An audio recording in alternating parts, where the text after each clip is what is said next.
říchu, tam není nic neuděláš a stejně máš tu vinu. S tím nic neuděláš, takhle je to pičo dané. Po zdravě takhle je to bohužel nastavené. Chápu jednu věc a to, že chceš cash.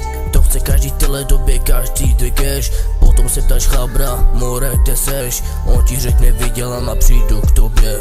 To jsou praví chabři a ne ty vaše smažky. Peťa, Lukáš, pičopy pro mě more vraždili. Nebylo, že někdy vám to určitě oplatím. Budem sedět ve vile a dívat se na ty tašky. To jsou jen smažky, more je vůbec neřeš. Máme, že jsme tu my, mora, a jsme v pohodě. Jedno budem ty hlavní a budeme sedět v křesle. Potom ty mrtky se budou ptát, jak se na pičo vede. My jim řeknem fuck off, nás to vůbec nezajímá. Bylo vám dobře, když jsem u vás byl jenom konina. Teďka jsme tu my a vy můžete jít do píče. My jsme velká trojka, tak co ti pičo jebe?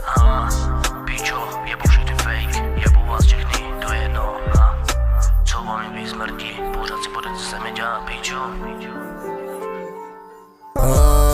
A to je město říchu, tam je nic neuděláš, až se nemáš tu vinu. S tím nic neuděláš, takhle je to pičo dané. V Ostravě takhle je to bohužel nastavené. Takže jebu vás všechny, to jedno. Jednou přijde den, kdy budete poslouchat na slovo. A jestli ne, tak ti dám to huby kokot.